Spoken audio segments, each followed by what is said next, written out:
Hey, how's it going? Drew here, Drewz Viewz, back for a little Peaky fucking Blinders, Season 3. Starting that off today.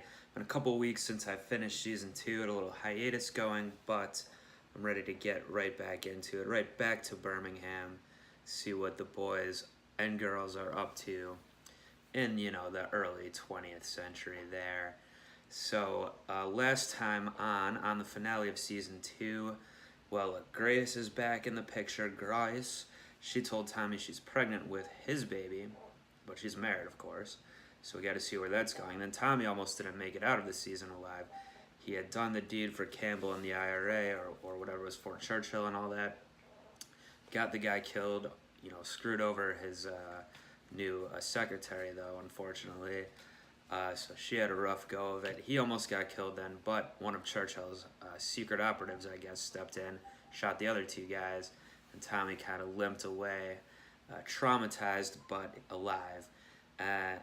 Meanwhile, Arthur and the boys destroyed all of Sabini's bookmaking stuff at the track there, so they got the best of him, although he's still alive, I believe, so I would assume we'll still see him around in the show.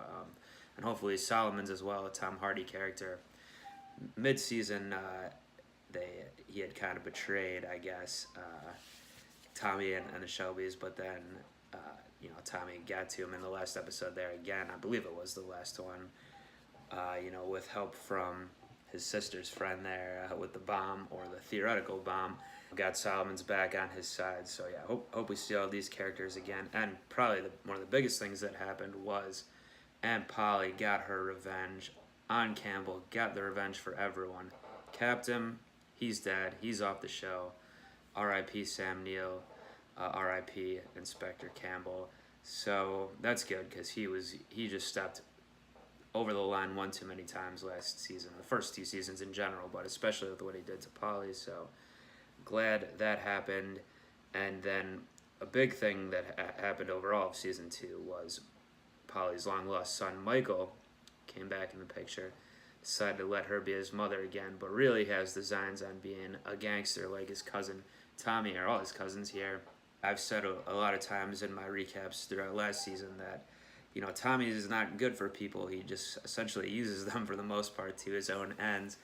And is that going to happen to Michael as well? We even saw it kind of, in the one episode with the kid who they're using, who got killed by Sabini's men, the innocent kid. I was comparing that to this, but now Michael's not so innocent. He, like I said, has his own designs. He seems to be a sharp kid too, trying to follow in Tommy's footsteps. But I expect bad things could happen, and if something happens to him this season, that could really drive a wedge between the aunt and nephew team of Polly and Tommy here. But anyway, there's a lot of other things I could talk about, a lot of more recap to do, but I think we should just roll right into season 3 here, episode 1. So we're going to do that. And the start of last season, there was a big old time skip. I don't know if something like that's going to happen again, but we shall see. Let's do it. 1922. All right, wait. Yeah, okay, that's the same year. Because that season 1 was 1919, and then there's a 2-year time skip last time. All right, this is a little flashback. This is a little rewind from before we saw what happened with Churchill's man. Oh, that's a pretty slick move by the guy there, too. Kick him down and then bang, bang. So we gotta see what Churchill has in store for him this season. I'm sure it's gonna be killing more people or something like that. Yeah, Tommy's face there, that's the most messed up we've seen him ever look, as I recall. Oh, alright, so they did do the time skip. 2 more years later, alright, so 1924, I guess? Oh. Is this a wedding? Appear to be, I don't... Well, oh, actually, I forgot to say, so at the very end of last episode, he was saying he wants to... I think he said something about marrying Grace, so maybe that's what is going to be happening here. I don't know how she got out of her... I mean, I guess she could have, 2 years' time, divorced her old husband, but if she was pregnant, I wonder what happened to this baby. Oh, Arthur winking at some woman. Red right hand, boom. Or is this gonna be some bait and switch and it's a different woman? Probably not. Oh, the Jamaican priest is officiating. That makes sense, I guess.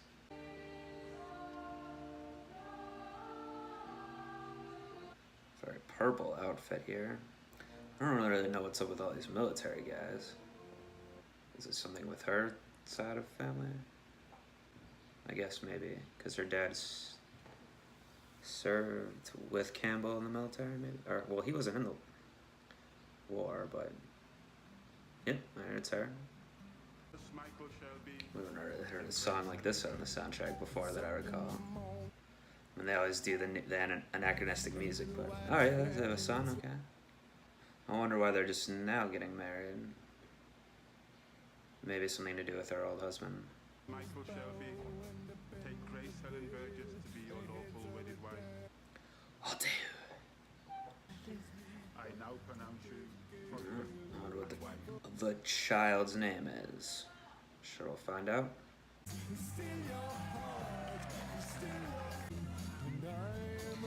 Interesting that if that is Grace's kind of side of the family, her people, that they'd be here. I mean, it does seems kind of scandalous. She's already had a child out of wedlock here and now marrying the guy later who's a gangster. You know, for this time period. I mean, in any time period, marrying a gangster is controversial, I would think, but I'm sure this is. I like this song. I wonder who it is. Alright, will this be the happiest part of the season? Could definitely see that being the case. There she is. Some people here are not on the list. I was told to ask someone young. Will there be cocaine? That's the priest's son. There's Finn, even 2 years older for him now. Oh, obviously the same actor. They must have recast that actor between 1 and 2, and now they'll probably keep it up the rest of the time. Now is this wedding gonna be some other combined with some other scheme of Tommy's, like normally has multiple things going on? This is my fucking wedding day. Yeah, and you said there'd be no bloody uniforms. Nevertheless, John, despite the bad blood, I'll have none of it on my carpet. Now, for Grace's sake, nothing will go wrong. You do anything to what? What about Snow? They're women of sports on sale. There's Michael. No fucking fighting! Hey, weddings can be stressful. I was putting Charles to sleep. Charles, is that what they said the name was? You've been like this for weeks. Tell me what it is you're afraid of. Afraid of having everything you ever wanted. Well, who is that guy? He looked familiar. I'm scared of fucking Arthur's speech. I mentioned, I think, last episode when I saw him standing next to someone, like, is Cillian Murphy, like, actually, like, super short? So then I ended up looking, I think I Googled it, and, yeah, he is very diminutive. I think he said he's, like, 5'6" or something. Oh, boy. Having the wedding night before the dinner. An animal with a prick halfway up its back. A cavalry horse. This guy, man, I don't know, this guy looks familiar to me, this other guy, but he's probably just an actor I've seen before, maybe, I don't know. Oh, actually, go get me the other guy. Oh, I mentioned this in my speech then, right? Not unless you want to get cut hard there. Russia. Why the fuck you're talking Russian business on Thomas's wedding day? Uh-oh. Do not want to upset Aunt Paul. I guess maybe this whole episode's gonna be the wedding here. Now and again to remind myself why I don't drink it. Arthur is on the wagon now? Just no fraternising with the foreigners. The office think he's losing his fucking mind. Poor Lizzie, she can't win. I do have some words written down here. Doesn't include everything that I want to say. Arthur, just me when we are down there. My brother Tommy helped me survive through some of the worst times. Let him speak, guys. Like the grace of the good Lord. Oh, is Arthur like on this Christian thing now, maybe? This woman. Of their union was tragic. Let's, Arthur.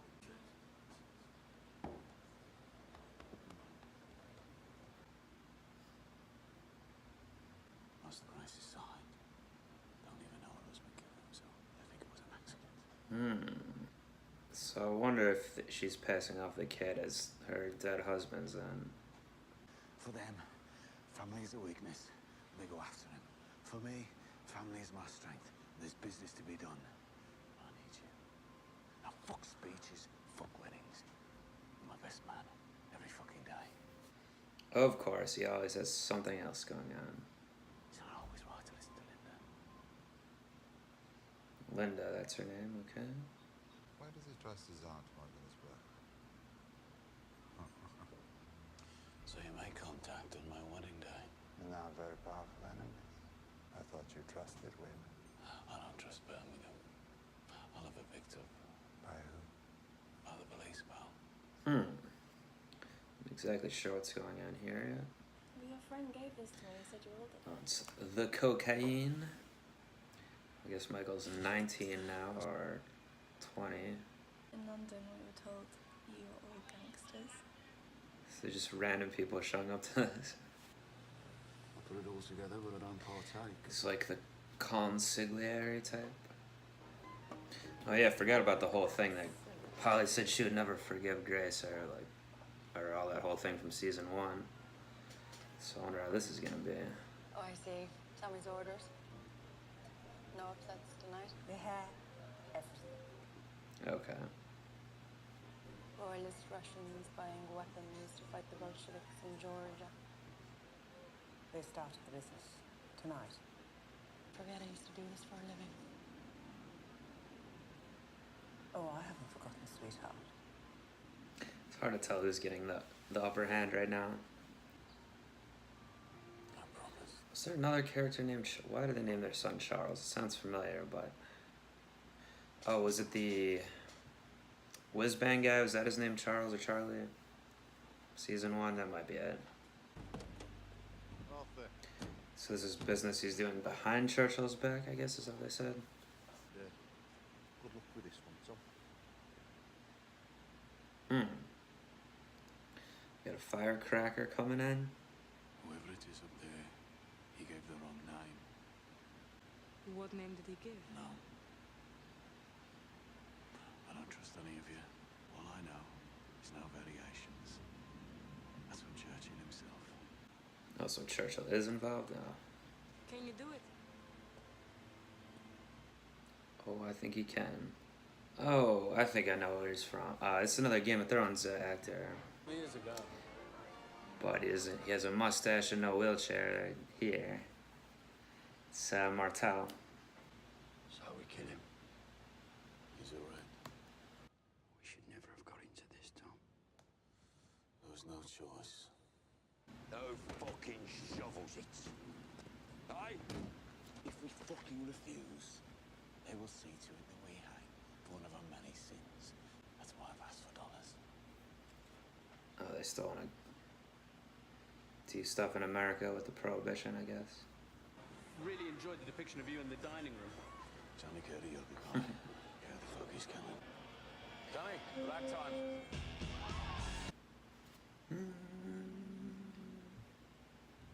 So they gotta kill the guy, the Russian. You're the only one in your family who's a communist. Some of them are. They just don't know it. I was gonna say, where is Ada? I didn't notice her before. Do apologise for the interruption. What's gonna be your last stand at the stables here, my man? I think you know someone's up. Don't stand behind him, Arthur. Okay, there we go.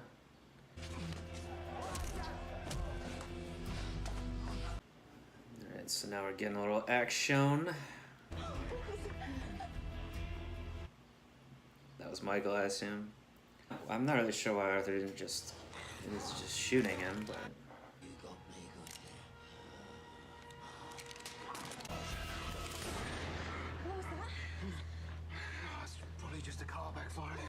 I'd I really don't know why they didn't just shoot in the first. I mean, the music turned up, everything, the noise, or you know, did something better, Arthur. I feel bad for him. Just getting used as usual by Tommy, even though he realizes. It wasn't the day I was expecting. Oh, mate.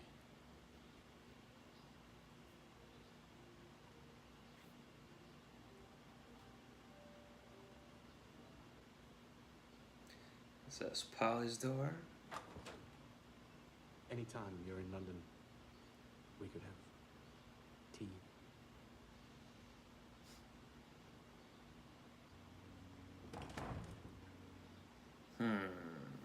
This guy's gotta be someone. Could be a spy of some kind. What was in your heart? It's beautiful. So they have this church or chapel or whatever on their property. Nice to still be yourself at this time of night.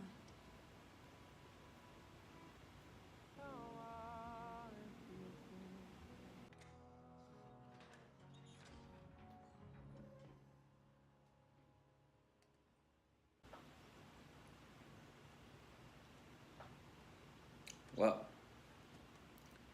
it's quite a lot of dough. I hope there's no fire or something. So that's the second straight episode that took place basically over just the course of one day, or one part of a day. It went to the next morning in this one, and we had another time skip there of 2 years, so I wonder if they're going to just time skip 2 years between each season. I don't know. I mean, I know there's 4 seasons on Netflix. I'm not sure if, I think that's all there is out. I'm not sure if more is planned or whatever, or it wraps up at the end of season 4. I don't know, but, you know, I don't want to look ahead, try to get spoilers or anything, but it'll be interesting if they keep skipping ahead like that. So, in between the last time skip, we lost Ada's husband, which is, I guess apparently someone said that he had, or I saw a comment or something, that actor had left or got another job or something, so he couldn't be in it, because it didn't really make too much sense why they would just cancel him out like that. A less important character, obviously, although important for plot development to get rid of him, is Grace's husband, that American guy, I guess. So apparently he killed himself, which is covered up.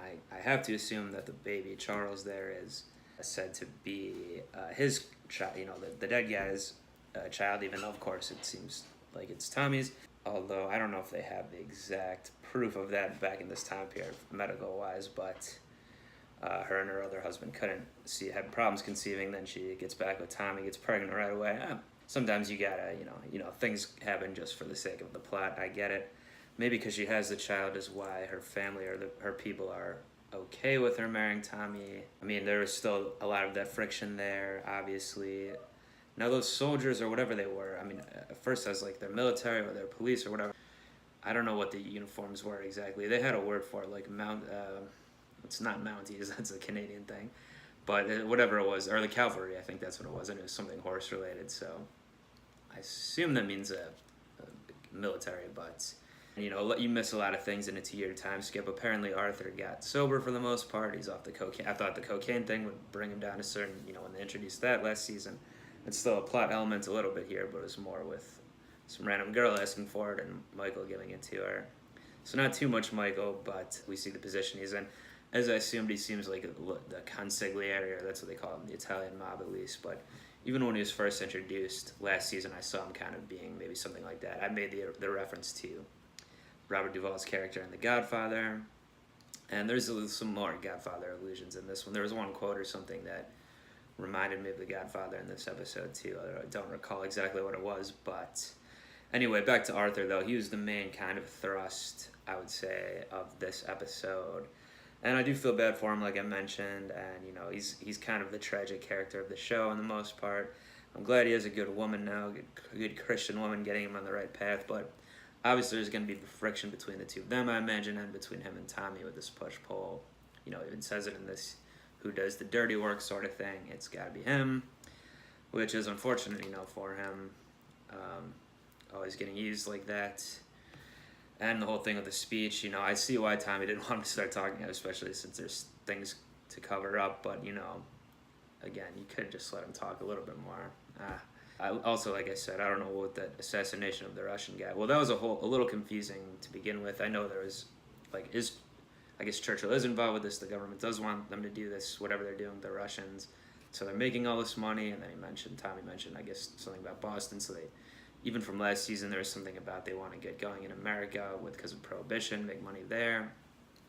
But they're working for the English government right now, and yeah, so like I said, it's a little confusing as to what happened there. Evidently, that Russian guy was some type of spy, or I don't know why Arthur didn't just kill him a better way, or they had the scuffle there or whatever. But I mean, it seems like I know the guy kind of knew what was going on and was trying to get out of it, but since he had to end up firing a shot anyway, I would think, grab a pillow or something to silence it, just something, pull him out of there, or they could have had more than just Arthur doing it. I know there wouldn't be someone inconspicuous, but I don't know. It seemed a little bit like more for the sake of drama, where the whole thing went down. The show always does nice, intercutting scenes together, like kind of montagey things, showing things going on at once. So I do like it. Some good music in this episode, of course, and the cinematography still looks great. As far as the plot's go, I mean, there's that, there's going to be the thing between Arthur and Tommy, and then his new woman. Certainly there's a lot of Aunt Polly stuff. Like I said before the episode started, if something happens to Michael, it'll be an issue I would assume between Polly and Tommy, but also, more so, it's the Grace thing, Grace and Polly. What I just remembered halfway through the episode was, because I hadn't seen those characters interacting in a while, since the first season, since maybe this conversation that I'm going to reference. Grace said she wouldn't ever, even if Tommy would, she wouldn't ever forgive. Polly would never forgive Grace, and it seems like she won't. So there's definitely going to be some issues there. And in terms of this new guy, this Martel, I don't know what I said. Maybe he's a spy, or he's got to be someone coming in here. But it seems like that's at least in the short-term future a romantic interest for Aunt Polly. And we'll see where that leads. Of course, Tommy's always doing two things at once, even though I guess he didn't necessarily know this thing was going to go down. He's always scheming all the time, so the little thing like a wedding day is not going to stop him from doing business. But yeah, that's going to do it for this reaction. I'll be back next time for Peaky Blinders Season 3, Episode 2. And until that time, I'm out of here. Peace.